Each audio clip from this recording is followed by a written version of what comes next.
नमस्कार दोस्तों, आज की लर्निंग में हम जानेंगे एक ज्वेलरी वाले स्टॉक को लेकर के जो मार्केट में धमाका लेके चलती है। और इसी क्रम में पहले बताऊं, मैंने इस पे पहले स्टडी किया था। लास्ट मुझे लगता है कि 6 महीने पहले हमने स्टडी किया था अपने एक चैनल के ऊपर। शायद इसी चैनल के ऊपर मैंने किया था स्टडी, जहां पे हमने देखा था कि पोटेंशियल इस स्टॉक में लगातार एक बढ़ती नजर आती है। खास के 30-31 जनवरी को हमने स्टडी किया था, जब हमारा इस जर्नी में पहला पहला और कुछ वीडियो होगी, पहला कुछ लर्निंग की पार्ट्स होगी। उस टाइम पे हमने इस चैनल के ऊपर एक स्टडी किया था, खास के कल्याण ज्वेलर्स को लेकर के। और उसके साथ साथ हमने कंपेयर भी किया था टाइटन से, कल्याण ज्वेलर्स का और राजेश एक्सपोर्ट जो है, जो कि खास किसी कारोबार में उनकी भागीदारी है। तो हमने कंपेरेटिव भी किया था, सामने रखने का प्रयास किया था। चलिए आज हम इसी स्टॉक के बारे में दोबारा रिव्यू लेने का प्रयास करते हैं, जहां पे पिछले 6 महीने में ये देखने को मिला, ये स्टॉक में करीब करीब 60% की जंप देखने को मिली है। 6 महीने पहले मैंने स्टडी किया था, 6 महीने में ये करीब 60% की जंप हुई है। तो ये मैं नहीं कह सकता मैंने रिकमेंडेशन दिया था या नहीं दिया था, क्योंकि this is not a recommendation and recommendation and advisory for the stock trading, buying and the hold purpose and the selling purpose. This is a completely learning purpose. हम इसको एक डिफाइंड तरीके से स्टेप बाय स्टेप स्टॉक को समझने का प्रयास करते हैं। तो चलिए आज की लर्निंग हम स्टार्ट करते हैं। कल्याण ज्वेलर से मेरा जो प्रीवियस वीडियो था उस पर मैंने डिस्कशन बंद करते हैं। अब चलते हैं न्यू की तरफ, और न्यू में देखा गया कि इनके जो ब्रांड एम्बेसडर हैं वो बड़े बड़े साहब जी हैं। मैं इसको आप इनको अच्छे से जानते होंगे। चलिए इसको हम जानने के प्रयास करते हैं स्टॉक को लेकर के। तो स्टॉक क्या कहती है? तो स्टॉक की पहली दफा कहती है, जो करंट जो प्राइस है इसको 3 दफा में मैं तोड़ता हूं। पहला इज अ बिजनेस, जिसको फंडामेंटल कहते हैं, और इस बिजनेस से होने वाली फायदा और नुकसान पे चर्चा करेंगे। दूसरा इज द ट्रेंडिंग। अब ये ट्रेंड का मतलब है दो तरह की। स्टॉक मार्केट की भाषा में कहते हैं इसको टेक्निकल एनालिसिस, और हम क्लैरिटी के साथ कहते हैं कोई भी टेक्निकल एनालिसिस की कोई बात नहीं करते। This is only trend purpose. हम ये समझने का प्रयास करते हैं जो ट्रेंड जो है किसके बेसिस पे, क्या कस्टमर का जो रिव्यू है, कस्टमर का जो ट्रस्ट है कंपनी को लेकर के, क्या लगातार बढ़ती नजर आती है, जिससे क्या होगा, इनकी सेल्स बढ़ती नजर आएगी, सेल्स पे इफेक्ट पड़ेगा। दूसरा, स्टॉक मार्केट की जो इनकी शेयर होल्डर हैं या न्यू जो शेयर लेने के लिए आते हैं, साथ बायर्स कह सकते हैं, तो क्या इनके बेसिस पे आ रहे हैं या मार्केट की अलग स्ट्रेटजी के बेसिस पे आती है, ये एक आकलन करना जरूरी है। सिर्फ हम इसको इसीलिए हमने कहा कि हम ट्रेंड की बात करते हैं विदाउट एनी टेक्निकल एनालिसिस। थोड़ा सा पार्ट्स चलिए। अब तीसरा पार्ट का नाम है सेंटिमेंटल। सेंटिमेंटल हर वो इंफॉर्मेशन जो इस या तो इसके बिजनेस को से लिंक करता हो या इनकी स्टॉक मार्केट की लिंक करता हो, इनको क्या कर सकता है, इम्पैक्ट डाल सकता है या इम्पैक्ट हिट कर सकता है, उसको कहते हैं सेंटिमेंटल। ये तीनों चीज को मर्ज करेंगे तो बन के आती है करंट प्राइस। चलिए स्टार्ट करते हैं बुक वैल्यू से। बुक वैल्यू के बारे में कहते हैं करीब करीब 40 रुपए का, और इंट्रेंसिक वैल्यू के बारे में कहते हैं 112 रुपए का। अर्थात इनकी जो एसेट्स हैं वो काफी ज्यादा है, क्योंकि वैसे भी इनका एसेट्स का पार्ट जो किसमें है, किसमें रहती है, वैसे भी ज्वेलरी का आइटम्स हैं तो कॉस्टली कॉस्टली होगा। अब इसमें एसेट्स क्या क्या से कवर करते हैं उसको हम जानने का प्रयास करेंगे। कहती है कल्याण ज्वेलर्स, जिसके बिजनेस के बारे में हम डिस्कस कर रहे थे, is design manufacturing in the ceilings the range of the gold state and after. सीधा सीधा ये समझे ना, गोल्ड और ज्वेलरी में कामकाज करती है, और इसके ढेर सारा इनके पास ब्रांच है, ढेर सारा इसके स्टोर है इसको लेकर के, जहाँ पे इनकी कारोबार चलती है। चलिए अब आते हैं कुछ आकलन के साथ, और आकलन कहता है स्टॉक पी क्या कहता है। क्योंकि दोस्तों ये स्टॉक पी कुछ कहता नहीं है। Stock P is depending on the current market price on the EPS. अर्थात अर्निंग क्या करती है एक शेयर, उस अर्निंग के बेसिस पे स्टॉक में क्या होती है, एक बाय साइड और एक सेल साइड की बिडिंग होती है, जिसको कहते हैं, यदि वो बिडिंग्स जो जितना बुल होगा मार्केट उसी के पीछे चलेगी। यदि बायर साइड स्ट्रांग पोजीशंस में है तो अर्थात क्या होगा, मार्केट जंप करेगी। बायर साइड के अलावा जो सेलर साइड है वो आके ज्यादा खड़े हो गए, नहीं हम तो अब इसको मार्केट को गिराएंगे तो फिर मार्केट गिर सकता है। फिलहाल हम बात कर रहे हैं इसको लेकर के, स्टॉक पी को लेकर के। तो ये एक छोटा सा आकलन होता है करंट प्राइस को ईपीएस से मापने के लिए। और ईपीएस की डिपेंडेंसी कहां से होती है, यहां से होती है, क्योंकि ये यहां से इंपैक्ट हो सकता है। मैं नहीं कहता हूं कि यहां से 100% होती है, हाँ, क्योंकि यहाँ पे जो सेल्स की गई है, सेल्स का जो पैसा नहीं दिया उसको कहते हैं डेटर, जिसको कहते हैं ट्रेड रिसीवर, जिसको कहते हैं एआर। तो वो डिपेंड करते करता है, यहाँ पे उसको देखना और डीप एनालिसिस करना जरूरी है। अब कहते हैं अगले पड़ाव, कंपनी यदि ज्वेल्स हम ज्वेलरी में कामकाज करती है तो डेब्ट्स एंड इक्विटी क्या कहती है, तो कहती है डेट्स। और ये क्या करता है, इनका भी इंपैक्ट कहाँ होता है, इसके ऊपर होता है, क्योंकि ये बैलेंस शीट का पार्ट है और ये पीएल का पार्ट है, तो ये इंपैक्ट करता है। तो ये भी जानना जरूरी है इसको लेकर के, जो ये क्या कहना चाहते हैं आगे के लिए। जहाँ पे आरओसी की बात करते हैं 14% का, आरओई की बात करते हैं 15% का। डिविडेंड का ट्रैक रिकॉर्ड भी 0.21% के आसपास का है। अब देखिए मैं एक कुछ कुछ आकलन के साथ लेने का प्रयास करता हूँ। पहले जो यहाँ पे इंडस्ट्रियल के पीई है क्या कहता है, वो कहता है 27.10 का। इसके हिसाब से यदि देखें तो कहता है यहाँ तो ये तो स्टॉक ओवर वेटेज हो गया, काफी भारी भरकम हो गया। किसके बेसिस पे, जहां पे इंडस्ट्रियल के सब स्टॉक कंपनियां इस रेंज में दौड़ती है, वहां पे इनकी रेंज कहां पे चली गई, 98 के अर्निंग आती है, आती है। तो फिर आगे क्या कहते हैं इसके बारे में, चलिए आगे क्या आकलन करते हैं अगले पड़ाव में। अगला पड़ाव देखा जाए तो कहती है जो पॉकेट में रखा फेस वैल्यू है 10 रुपए का नोट, उस 10 रुपए के नोट कितना कमा के देता है, कमा के देता है करीब 5 रुपए 6 रुपए के आसपास मान लेते हैं। अर्थात कितना हुआ, 60% का परसेंट कमा के देती है। और ये 60% यदि कमा के देती है तो मार्केट को क्या लगता है, यदि यार 60% कमा के देती है तो मार्केट तो और कमा के देगी ना आगे चल करके। और इसका इम्पैक्ट कहाँ से करता है, इम्पैक्ट करता है, यदि ये चीज नहीं होता तो ये चीज नहीं, तो इसमें और ग्रोथ हो सकती थी। तो चलिए अगले पड़ाव की तरफ, जहां पे इसको देखा गया क्या कहती है, यह अर्निंग करती है 50 कितना 60% के आसपास। और ये क्या कहता है, नियरली 4 गुना 4 टाइम्स 400%।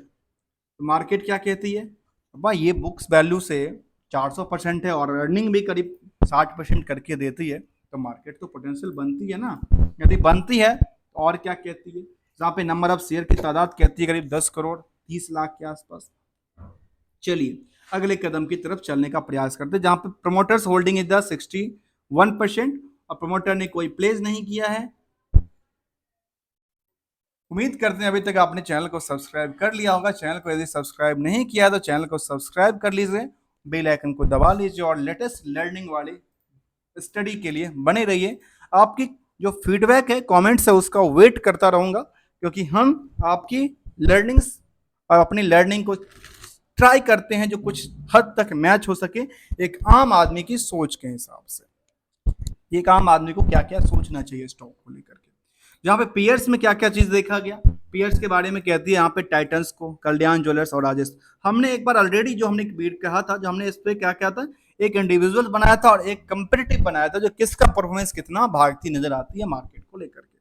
जहाँ पे देखा गया इन तीनों कंपनी को लेकर के, इन तीनों में कंपनी में देखेंगे सबसे ज्यादा जो लोन की लायबिलिटी बनी हुई है, वो बनी हुई है किसके ऊपर, टाइटन के ऊपर। चलिए अगले पड़ाव की तरफ, जहाँ पे क्वार्टरली डेटा की तरफ एनालिसिस करने वाले हैं। तो मार्च तक का डेटा है और मार्च तक के डेटा के बारे में क्या कहती है, कहती है मार्च तक के डेटा में तो क्या बिल्डअप होती है। तो देखा जाए इसकी बिल्डअप की तरफ, तो मार्च तक में क्या हुआ, मार्च में इसकी गिरावट थी सेल्स में, क्योंकि इनका सेल्स जो है ऑब्वियसली किस में होता है पता है ना, जो जेम्स और ज्वेलरी का कारोबार है वो किस में चलती है, अच्छे मुहूर्त में, अच्छी लगन में, अच्छी क्या कहते हैं उसको, कुछ पर्व त्योहार में, इसको फेस्टिवल्स कहते हैं आमतौर की भाषा में। मैं कभी लोकल लैंग्वेज भी यूज करता हूँ, अलग अलग स्टेट के अलग अलग फेस्टिवल्स होते हैं, उनको लेकर देखा जाए तो यहाँ पर जिनकी जहाँ पे स्टोर ज्यादा हो सकती है वहाँ पे उनकी ज्यादा क्या हो सकती है, ज्यादा सेल्स बढ़ सकती है। तो यहाँ पे देखा गया इनके पास दिसंबर में क्या होता है, थोड़ा सा ज्यादा मार्केट कैप होता है, खास कर सितंबर दिसंबर के आसपास में। दिसंबर को देखिए, कंपेयर करें मार्च दिसंबर को, तो दिसंबर में क्यों क्यों अक्टूबर टू दिसंबर वाले टाइम में फेस्टिवल्स इज दिवाली, इज और फेस्टिवल होता है भाई दूज, एंड अदर फेस्टिवल होता है, साथ में लगन और मुहूर्त भी अच्छी होती है। इसकी वजह से क्या होता है, यहाँ पे इनकी खरीदारी बढ़ती है और इसकी वजह से सेल्स में इंक्रीज होता है। अभी और जून में भी इफेक्टेड होता है, ऐसा जून में नहीं है, नहीं होता, जून में भी होता है। तो यहाँ पे देखा गया कि मार्च से बेटर परफॉर्मेंस कहां करती है, जून में करती है। तो जून का एक्सपेक्टेशन क्या है, इससे नियर अबाउट द कितना परसेंट के आसपास, 20% के आसपास की ग्रो लेवल हो सकती है आगे चलकर। इसका रिजल्ट का वेट करता रहूंगा, रिजल्ट के आने के बाद दोबारा स्टडी करूंगा क्या इस एक्सप्रेशन जो हमने 20% का आकलन लिया था वो near about the same match करता नजर आता है कि नहीं आता है। नेट प्रॉफिट के कारण कहती है क्वार्टरली बेसिस में जो लगातार क्या हो रही है, लगातार बिल्डअप थी, लेकिन यहाँ पे लास्ट क्वार्टर में क्या थी, पिट गई थी। तो जब पिट गई थी तो वो कई बार कुछ टाइम फ्रेम में पिटती है क्योंकि वो मार्च वाले में ज्यादा सेल्स नहीं हुआ होगा। अगले पड़ाव पे देखते हैं ईयरली डेटाबेसिस क्या कहती है। ईयरली डेटाबेसिस में कहती है कंपनी नियर अबाउट क्या कहती है, जो साल दर साल क्या होती है, वाई वाई के हिसाब से लगातार जंप करती है, काफी जंप करती है। जहां से देखा जाए, जिस भी आंकलन से देखा जाए तो जंप करती है। खास के कोविड के बाद का पीरियड को देखें तो ये कोविड वाले पीरियड में काफी टूटा था, लेकिन उसके बाद दोबारा क्या हुआ, एक एक पैरेलल में क्या हुआ, एक अच्छी इकोनॉमिक की तरफ भागता नजर आया इसकी फंडामेंटल को। ऐसे ही पड़ाव को देखें तो कहती है प्रॉफिटेबिलिटी बेस में देखा जाए करीब 600 करोड़ तक का आंकड़ा को उन्होंने टच कर लिया, जो कि प्रॉफिटेबिलिटी देखने को मिलती है। इनका एक इंपैक्ट डालता है जिसको लेकर कहते हैं इंटरेस्ट को लेकर के, जहां पे हमने देखेंगे वाले हैं आखिर बोरोइंग्स को पार्ट कर लेकर। तो यहाँ पे बोरोइंग्स के पार्ट में क्या हुआ, यहां से देखा गया कि 353 करोड़ से 380 करोड़ पे चला जाता है, अर्थात यहाँ पे करीब करीब 27 करोड़ का इन्होंने एक्स्ट्रा बर्डन लिया था खास के लेकर के बोरोइंग्स को लेकर के, जिसकी वजह से ऐसा थोड़ा सा ईपीएस में थोड़ा सा दिक्कत आई थी। अब आते हैं यहाँ पे कंपाउंड सेल्स की तरफ। कंपाउंड सेल्स के बारे में कहती है लगातार 3 साल में 29% की जंप है। हमने अभी 20% का जंप का आंकड़ा लगाया है। यहाँ पे रिटर्न प्रॉफिटेबिलिटी की बात करती है, नियरली करीब 31% तक लास्ट एक साल में देखने को मिला है। स्टॉक प्राइस सीजीआर भी लगातार बिल्डअप होती है, 224% तक एक साल में देखने को मिला है, और ऐसे ही देखने को बनती नजर आती है स्टॉक को लेकर के। जहां हमने 6 महीने का आकलन लिया था ना अपने पिछले वीडियो से लेकर के अभी तक के स्टडी में, उसमें एक साल के चार्ट को देखे तो एक साल में कहती है 227%, 223% के आसपास की जंप देखने को मिला है। ऐसे ही पिछले 5 साल के दौरान देखा जाए कितनी करीब करीब 650% से ज्यादा मोमेंटल इस स्टॉक में बनती नजर आई है। चलिए अगले पड़ाव की तरफ देखें, कंपनी और क्या पोटेंशियल लेके आती है। जहां पे हम बैलेंस शीट पीएल में एक कंपेयर करने वाले हैं, खास करके किस पार्ट को लेकर के। इनकी जेम्स और ज्वेलरी में ऐसा लगता है कि जेम्स और ज्वेलरी में सब कुछ प्रीपेड टाइप होती है, आज आपने सामान दिया, कल या परसों आपके पास पैसे आ जाते हैं। यदि वो चेक से पेमेंट किया हो, कार्ड से किया हो, तो 3-4 दिन में डिस्पोटेड के बाद भी आ जाती होगी पैसा। यदि ऐसा सिचुएशन है तो इनके लिए क्या कहती है, बोरोइंग्स उन्होंने लिया था। बोरोइंग्स किसके लिए लिया था, अपने बिजनेस को डेवलप करने के लिए लिया था, ठीक है। इसके बाद इसका जो बोरोइंग्स वाला पार्ट्स गया कहाँ, तो बोरोइंग्स की पार्ट को क्या किया, उन्होंने अपने एसेट्स में इंक्लूड किया, अर्थात उनके फिक्स एसेट्स में काफी सारा इंक्रीमेंट देखने को मिला, करीब करीब 300 करोड़ के आसपास का यहाँ पे जंप देखने को, 350 करोड़ तक के आसपास जंप देखने को मिली है। अब आते हैं ट्रेड रिसीवेबल की तरफ। ट्रेड रिसीवेबल में कंपनी कहती है इनका कितना पेंडिंग पड़ा हुआ पैसा, कहती है 328 करोड़ का हमारा पेंडिंग पैसा पड़ा हुआ था। अब ये 328 करोड़ का पेंडिंग जो पैसा है वो किस टाइम पे आता है, वो एक नजर डालते हैं। तो कहती है हमारे पास 6 दिन में, बता एक सप्ताह के हमने कहा था ना, ज्यादा 2-3 दिन 4 दिन में पैसा आ जाता होगा, चेक बॉन्ड्स इस तरह के को लेकर के। तो यहाँ पे देखा गया कि प्रॉफिटेबल बेसिस में क्या कहती है, दोबारा चलिए क्या कहती है, 328 करोड़ का टोटल कहती है, और यहाँ पे प्रॉफिटेबल के बारे में कहती है करीब करीब 600 करोड़ का, मतलब नियरली इसका 40% के आसपास क्या है, मार्केट में पैसा हाई फंसा हुआ, पीपी प्रॉफिट जितना कमाया है उसका।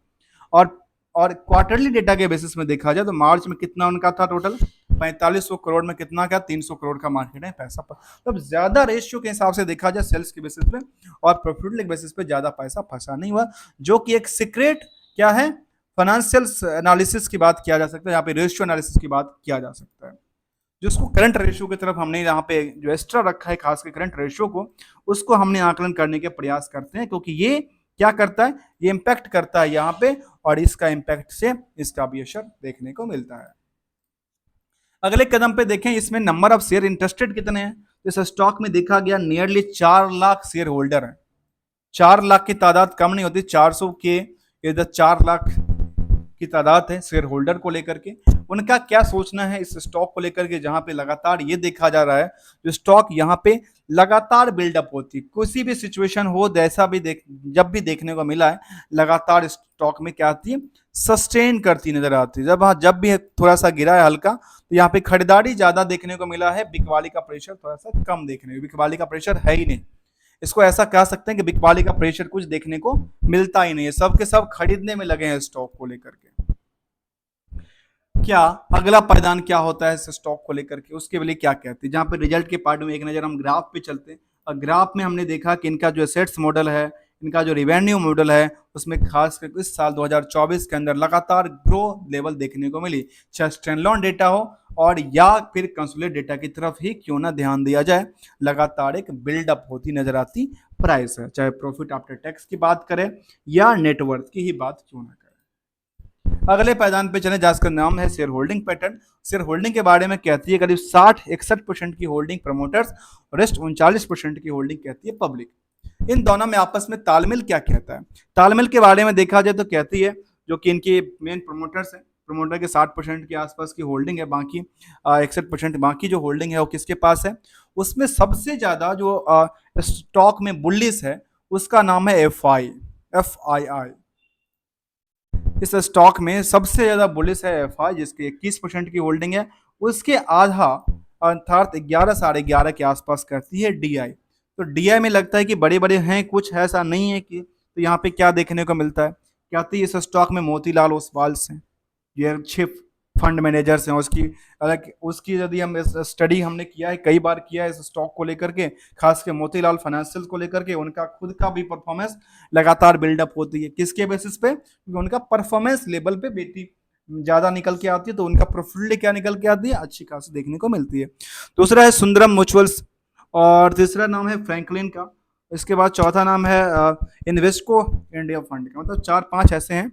इसमें बड़ी तादाद में देखा जाए तो बड़ी तादाद में एक प्राइवेट फंड जाके मोतीलाल ओसवाल 2 क्वार्टर से लगातार इस स्टॉक में बने हुए पोजीशन लेके चलते हैं। पब्लिक की तादाद में देखें तो कहती है हाईडेल इन्वेस्टमेंट लिमिटेड, जिसके पास कभी हुआ करता था, फिलहाल ये नहीं है, फिलहाल यहाँ पे 6.5% के आसपास रिटेल में कामकाज करती है।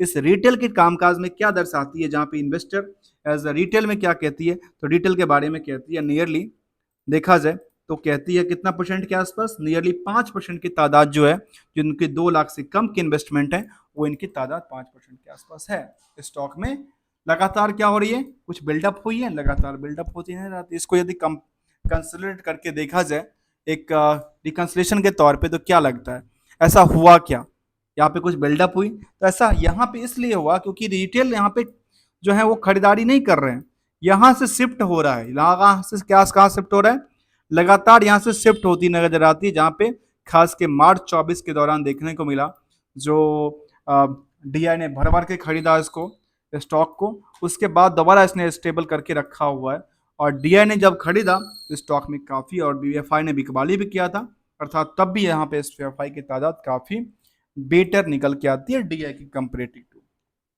यहाँ पे 4.5 लाख, और इसकी तादाद कितनी होगी एफआईडीआई की, इसकी तादाद तो 100 से 200 होंगे ना, रेस्ट जो तादाद है यहाँ पे 4 लाख के आसपास मान लेते हैं, 3,000 लोग, 3,000 जो होंगे वो क्या होंगे, बड़े इन्वेस्टर्स होंगे, बाकी 4 लाख जो लोग हैं, 4 लाख लोग कौन होंगे, वो एक रिटेल इन्वेस्टर होंगे स्टॉक को लेकर के। चलिए अगले कदम पे, जहां पे हमने देखा कि लगातार बिल्डअप होती नजर आती है चार्ट को लेकर के, सेंटिमेंटल क्या कहते हैं इसके बारे में, सेंटिमेंटल के बारे में कहती है न्यूज पेपर पब्लिकेशन उन्होंने दिया था, किस चीज को लेकर दिया था, न्यूज पब्लिकेशन उन्होंने कहा, कंपनी ने क्या कह के दिया था, कहा कंपनी ने कहा कि हमारा सर एजीएम होने वाला है या क्या होने वाला है, कंपनी ने कहा कि हमारा एजीएम होने वाला है 17 अगस्त को, आप सब इनवाइटेड हो जो भी शेयर होल्डर है कंपनी को लेकर के। इससे पहले उन्होंने बिजनेस सस्टेनेबिलिटी रिपोर्ट फाइल किया था, उससे पहले उन्होंने न्यूज पेपर पब्लिकेशन दिया था 23 जुलाई को, उसमें क्या कहा था वो कंपनी ने, उसमें भी यही बात कहती थी, तो इन्होंने कहा था, क्या था, उन्होंने कहा कि हमारा 17 अगस्त को क्या होने वाले हैं, एजीएम की डेट है, आप सब आमंत्रित हैं, उन्होंने ऐसा एक निमंत्रण पत्र भेजा था जो कि शेयर होल्डर कंपनी में होते हैं। चलिए अगले कदम की तरफ, अगले कदम क्या कहना चाहता है इसके तरफ हम जानने की प्रयास करते हैं। अगले कदम में देखें चार्ट के बेसिस में, चार्ट में लगातार क्या होती है, एवरेज प्राइस से काफी मोमेंटल, काफी हायर साइड के लिए कामकाज करती नजर आती है स्टॉक को लेकर के, जहां पे लगातार एक बिल्डअप नजर आती है स्टॉक को लेकर के, जहां इसके बारे में कहती है ईयर ऑफ कहती है लगातार क्या होती है, रिवेन्यू मॉडल बन जंप करती है, बाकी सारे के सारे चीज जो एंगल्स हैं उसको सारे सारे बंच करके निकलते एक अच्छे पोजीशन पे देखने को मिलती नजर आती है। जहाँ पे कोई भी ऐसा कमी अभी फिलहाल देखने को नहीं मिला। हाँ, यहाँ पे इन्होंने इन्वेस्ट अपनी लाइबिलिटी को बढ़ाया तो उस हिसाब से थोड़ा सा एसेट्स को उन्होंने इंक्रीज कम किया। ये थोड़ा सा एक डिमेरिट देखने को हल्का मिला, लेकिन इसको इम्पैक्ट क्या किया, उन्हें ईपीएस को तोड़ा। ईपीएस क्यों तोड़ा, क्योंकि उनका मार्केट में देखने को ये मिला कि स्टॉक में लगातार क्या होती है, स्टॉक पी कुछ और कहता है, अनलिस्टेड के पी कुछ और कहता है। दोस्तों इस लर्निंग में आपकी फीडबैक कमेंट की इंतजार रहेगा। Thank you so much for joining here. यहाँ पे पीयर्स में एक नजर डालते हैं पीयर्स के बारे में, किसके क्या कहते हैं, टाइटन, टाइटन कंपनी है, कल्याण ज्वेलर्स राजेश एक्सपोर्ट, सिक्सको है कंसुलेट डेटा के हिसाब से कहती है Rajesh export is a top one, second is a Titan, third is a Kalyan jewellers, fourth and three and fourth number in the revenue model growth basis पे हमने इसको देखा as per the capital market cap के हिसाब से सभी देखा और इसके हिसाब से देखने का प्रयास किया। Thank you so much for joining here दोस्तों।